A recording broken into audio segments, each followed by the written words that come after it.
There is something unusual about people who don't watch football.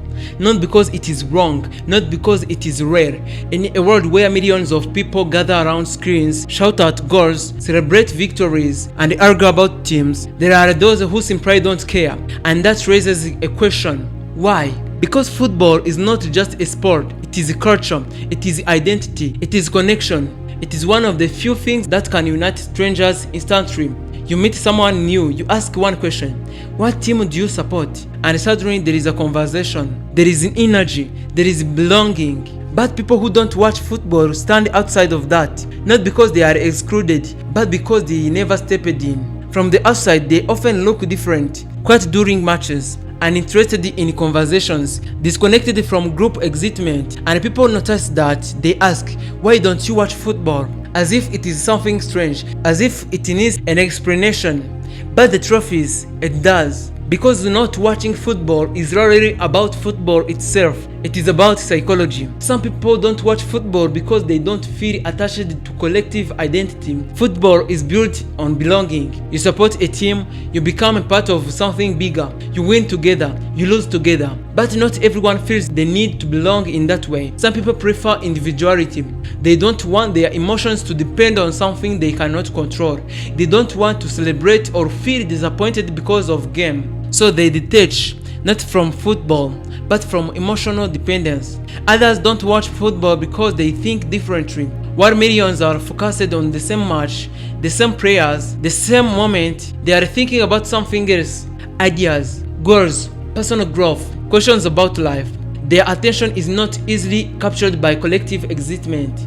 This does not make them better, but it makes them different. Because attention is one of the most valuable things a person has. And people who don't watch football often guard it carefully. They choose where it goes, and sometimes they choose not to give it to something that does not align with their interests. There is another layer, a deeper one. Some people don't watch football because they never felt included in that world. Maybe they tried but didn't understand it. Maybe they didn't grow up around it. Maybe no one explained it in a way that made them care. So they stayed outside, and over time it became part of their identity. I'm just not into football. And the longer that identity stays, the stronger it becomes. Because identity shapes behavior.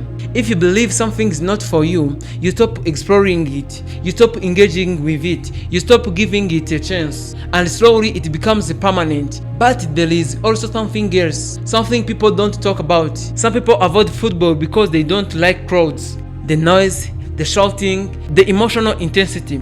It feels overwhelming. For them, peace is more valuable than excitement. They prefer calm environments, deep conversations, silence that allows thinking. And football feels like the opposite, so they step away, not because they hate it, but because it drains them. There are also people who don't watch football because they see time differently. A match lasts 90 minutes, sometimes more. For many that is entertainment, but for others that is time. Time that could be used for something else. Learning, building, creating, thinking. So they make choice, not consciously every time, but naturally. They choose what they feel matters more, and over time that choice becomes habit. But here is where it gets interesting, because people who don't watch football are often judged, not directly, but subtly. You don't know that player, you didn't watch the match. How can you not like football? And these questions carry something deeper. They carry expectation. The expectation that you should be like everyone else. And when you are not, you feel it. You feel the difference. You feel the distance. You feel like you don't belong in that moment. And this can create a quiet kind of isolation. Not because you are alone, but because you are different. And difference is not always easy. Because humans naturally seek connection.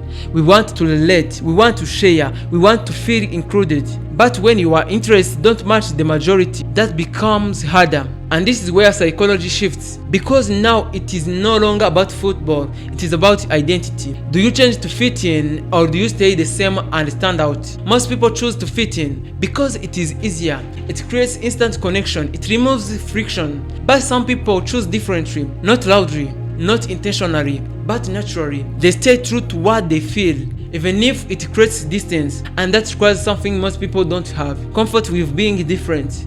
Because being different means sometimes you stand alone, not completely alone, but outside the circle. And that is not easy, but it is honest. Because at the end of the day, not watching football is not the real story. The real story is this: what do you choose to give your attention to? Because attention is your life. Whatever you focus on, you become closer to, and whatever you ignore, you move away from. So the question is not why don't you watch football? The real question is, what are you choosing instead? Because that answer reveals everything. Are you growing? Are you escaping? Are you thinking? Are you building? Or are you simply disconnected? Because not watching football can mean many things. It can mean independence or isolation, focus or avoidance, clarity or disinterest. And the difference is not in the action, it is in the reason. And until you understand that, you cannot understand yourself. Because behavior without awareness is just repetition, but behavior with awareness becomes a choice, and choice is power. So if you are someone who doesn't watch football, don't just accept it as a fact. Understand it. Ask yourself why. Not to change, but to become aware. Because awareness is the beginning of everything. And once you have that, you are no longer just different, you are intentional. Understanding why you don't watch football is powerful, but it is not enough. Because awareness without action changes nothing. At some point, you have to decide what your difference means. Because being different can either isolate you or define you. And the truth is, many people who don't watch football don't just feel different, they feel disconnected. Not only from the game, but from people. Because football is more than entertainment. It is a social bridge. It connects conversations, creates bonds, builds instant relationship. And when you are not part of it, you miss those moments. You sit in silence while others are exited. You listen while others are expressing. You observe while others are connecting. And slowly you begin to feel like an outsider. Not because you don't belong, but because you don't participate. And this is where things become deeper. Because now it is not about football anymore, it is about connection. Humans are wired to connect, to share, to relate, to feel understood. So when something separates you from the majority, you have two choices. You can force yourself to fit in, or you can learn how to connect differently. Most people choose the first. They pretend to care. They follow conversations. They watch matches not because they love it, but because they don't want to feel left out. And that works, but only on the surface. Because deep inside, they are not being real. And over time, that creates another kind of disconnection. The disconnection from yourself. So the real solution is not forcing yourself to like football.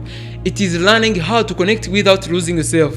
Because connection does not come from similarity alone. It comes from presence. You don't need to talk about football to connect with people. You need to listen, to ask, to engage, to be genuinely interested. People don't connect because you like the same things. They connect because you make them feel understood. So instead of thinking, I don't watch football so I can't create, start thinking, I don't watch football but I can still connect. That shift changes everything. Because now you are not limited, you are open.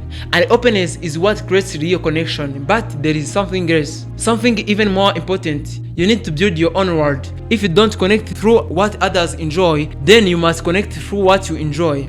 Because if you don't, you will always feel like you are missing something. But the truth is, you are not missing, you are different. And difference becomes powerful only when you see it. So ask yourself, what do I care about? What excites me? What do I enjoy talking about? What do I spend my time on? Because those answers are your bridge. Your bridge to connection, your bridge to people like you, your bridge to belonging. Because somewhere there are people who think like you, who feel like you, who don't watch football and don't care, but they care about something else. And that is where you connect. Not by forcing yourself into spaces that don't feel right, but by finding space that do. And this is where your life changes. Because now you are not trying to fit in, you are building your place. And when you build your place, people come to you. Not everyone, but the right one. And that is the difference between being accepted and being understood.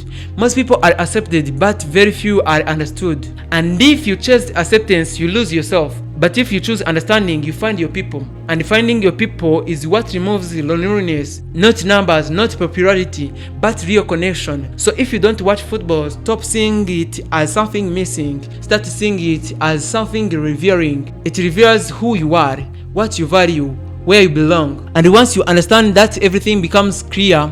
You stop comparing, you stop questioning yourself, you stop feeling behind, because you realize you are not supposed to be like everyone, you are supposed to be you. And that is where confidence begins, not from fitting in, but from standing in your truth. But let's go even deeper, because there is one final truth that changes everything: time.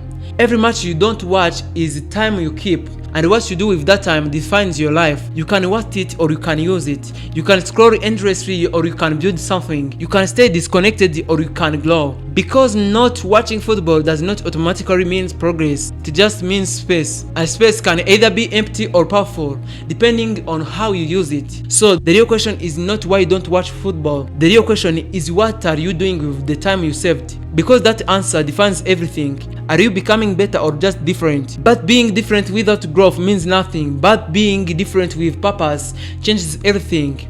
And that is where your power is. Not in what you don't do, but in what you choose instead. So don't just say, I don't watch football. Say, I choose something else. And make that choice meaningful, because at the end of the day, your life is not defined by what you follow, it is defined by what you build. And maybe, just maybe, not watching football was never a limitation, it was an opportunity. It was an opportunity to focus, to grow, to think differently, to create your own path. And if you use it well, it becomes your advantage, because in a world where everyone is watching, you are building, and one day that difference will speak for itself, but only if you use it. So now everything comes down to one question: not why you are different, but what you are going to do with that difference, because that answer will define your entire life.